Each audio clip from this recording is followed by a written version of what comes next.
सालों में वो अपने आप ठीक हो जाएगी। मनुष्य को समझ में नहीं आ रहा है कि क्लाइमेट चेंज हो, चाहे कोई भी आपदा हो पर्यावरण प्रकृति संबंधित, उसका एक ही उपचार है, छेड़छाड़ बंद करो।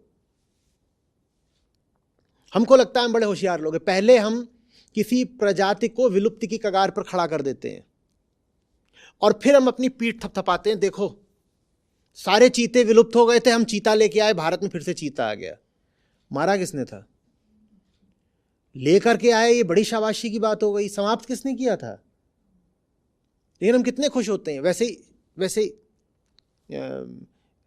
बाघ कह रहे सिर्फ 1400 बाघ बचे हैं भारत में, बढ़ाओ बढ़ाओ बढ़ाओ। मारे किसने थे?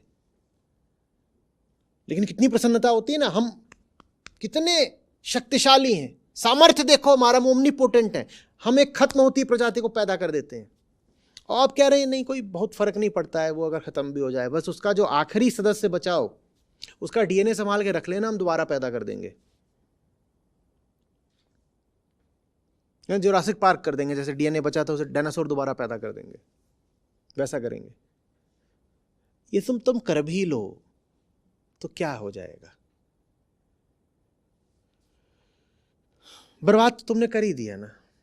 एक को बचाओगे, 4 और को बर्बाद करोगे, और एक को बचा करके तुम और फूल जाओगे कि मुझे तो बचाना आता है, इसीलिए मुझे बर्बाद करने का अधिकार भी और ज्यादा मिल गया। और अब जब मैं बर्बाद करूंगा तो मेरे भीतर विश्वास रहेगा, अगर बर्बाद हो रहा है तो कोई बात नहीं, होने तो बर्बाद, हमारा जब मन करेगा हम इसको बचा लेंगे। कृष्ण कह रहे हैं निष्कामता, यज्ञ के अतिरिक्त कोई और रास्ता नहीं है प्रकृति को स्वस्थ रखने का। यज्ञ के अतिरिक्त कोई रास्ता नहीं है प्रकृति को स्वस्थ रखने का। और यज्ञ का क्या मतलब होता है?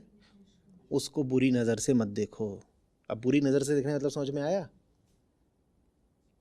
जिस किसी को कामना की दृष्टि से देखो उसको कहते हैं बुरी नजर। बुरी नजर सिर्फ ऐसे नहीं होता कि हाय पराई स्त्री को बुरी नजर से देख लिया,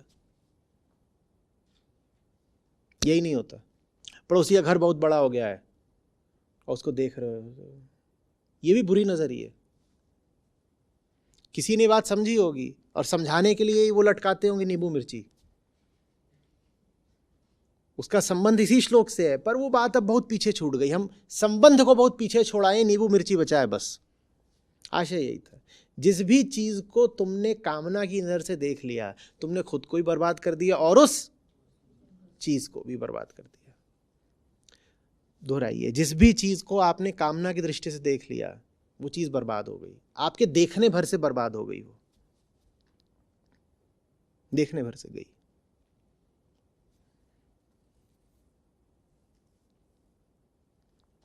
तुम दूर रहो इससे, भला तुम कुछ नहीं कर सकते। कौन तो मुझे बता रहा था प्रेमचंद की कहानी, चिड़िया के अंडे, किसने बताई थी याद नहीं आ रहा। तो कहानी में कुछ नहीं है, इतना ही बस कि बच्चे हैं, चिड़िया ने उनके घर में कहीं पे घोंसला बना के अंडे दिए हैं और बच्चे बिल्कुल उससे फैसिनेट हो गए हैं, मुग्ध हो गए हैं, मोहित हो गए हैं, अरे वाह चिड़िया के अंडे। और देखते हैं नीचे चिड़िया के अंडे चढ़ जाते हैं। एक दिन वो उसको घोंसला नीचे उतार लेते हैं और अंडे देखते हैं, क्या बढ़िया अंडे हैं, उसको साफ वाफ करके अंडों को वापस रख देते हैं। चिड़िया आती है, समझ जाती है किसी ने छुआ है, वो खुद ही अपने अंडे नीचे गिरा देती है, घोंसला तोड़ ताड़ के उड़ जाती है। बच्चों को समझ में नहीं आता है क्या हुआ। ये इंसान और प्रकृति का रिश्ता है। तुम चाहते हो कि वो स्वस्थ रहे प्रकृति, तो उसको छू मत देना। तुमने छुआ नहीं कि वो अंडे बेकार हो गए। अंडों की भलाई चाहते हो तो अंडों को कभी छूना मत। सब जवान लोग समझ लें अच्छे से ये बात। हाँ, साक्षी हो जाओ, निष्काम हो जाओ, दूर से देखो, एक स्वस्थ दूरी का संबंध बनाकर रखो, तो प्रकृति बड़ी प्यारी है। प्रकृति के अलावा कौन है प्यारा? जब तक जीव हो तब तक आनंद तो प्रकृति के अवलोकन में ही है। जब निष्काम हो जाते हो तभी उसी स्थिति के लिए कहा गया है कि प्रकृति ही परमात्मा है। संत बोलते हैं ना कि मैं तो जिधर देखता हूं उधर तेरा ही दीदार होता है। वो तभी होता है जब जिधर देखते हो उधर निष्काम होकर देखते हो। निष्काम होकर के देखोगे तो प्रकृति में ही परमात्मा है। और निष्काम क्यों कहा है कि निष्काम होने पे प्रकृति में ही परमात्मा है? क्योंकि परमात्मा माने सत्य माने आत्मा, उसकी पहचान क्या बताई गई? उसकी पहचान ये बताई गई है कि वहां आनंद है, आनंद है। निष्काम हो जाओ तो वही आनंद अगर प्रकृति के अवलोकन में हो तो इससे क्या पता चला? प्रकृति परमात्मा है। फिर